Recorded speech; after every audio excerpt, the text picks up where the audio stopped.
ಬಾವಿಗೆ ಬಿದ್ದಿದ್ದ ಮಹಿಳೆಯೋರ್ವರನ್ನು ಅಗ್ನಿಶಾಮಕ ದಳದ ಸಿಬ್ಬಂದಿಗಳು ರಕ್ಷಣೆ ಮಾಡಿದ ಘಟನೆ ತೀರ್ಥಹಳ್ಳಿ ತಾಲೂಕಿನ ಕುಡುಮಲ್ಲಿಗೆ ಸಮೀಪ ಅಕ್ಟೋಬರ್ 7ರ ಸೋಮವಾರ ಸಂಜೆ ನಡೆದಿದೆ. 58 ವರ್ಷ ವಯೋಮಾನದ ಮಹಿಳೆಯೇ ಬಾವಿಗೆ ಬಿದ್ದವರೆಂದು ಗುರುತಿಸಲಾಗಿದೆ. ಇಂದಿರಾನಗರದ ಚೌಡಿಕಟ್ಟೆ ಸಮೀಪದ ಬಾವಿಗೆ ಮಧ್ಯಾಹ್ನದ ವೇಳೆ ಮಹಿಳೆಯು ಆಕಸ್ಮಿಕವಾಗಿ ಬಿದ್ದಿದ್ದರು. ಬಾವಿಯಲ್ಲಿದ್ದಂತಹ ಗಿಡದ ಬೇರುಗಳನ್ನಿಡಿದು ಕುಳಿತುಕೊಂಡಿದ್ದರು. ಸಂಜೆ ವೇಳೆ ಮಹಿಳೆಯೋರ್ವರು ಬಾವಿಯಲ್ಲಿ ಬಿದ್ದಿರುವ ಸಂಗತಿ ಸಾರ್ವಜನಿಕರಿಗೆ ಗೊತ್ತಾಗಿದೆ. ಈ ಸಂಬಂಧ ಅಗ್ನಿಶಾಮಕ ದಳಕ್ಕೆ ಮಾಹಿತಿ ರವಾನಿಸಿದ್ದರು.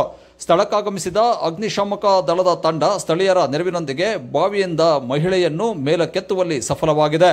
ಸದರಿ ಸಾಹಸ ಕಾರ್ಯಾಚರಣೆಯಲ್ಲಿ ಅಗ್ನಿಶಾಮಕ ದಳದ ಸಿಬ್ಬಂದಿಗಳಾದ ಸಂತೋಷ್ ಶೆಟ್ಟಿ, ಸಿ ಪ್ರಶಾಂತ್ ಕುಮಾರ್, ಶರತ್ ಎಂ, ಶಶಿಕುಮಾರ್, ನಿಂಗಪ್ಪ ಇಟ್ಟಣ್ಣನವರ್ ಭಾಗಿಯಾಗಿದ್ದರು.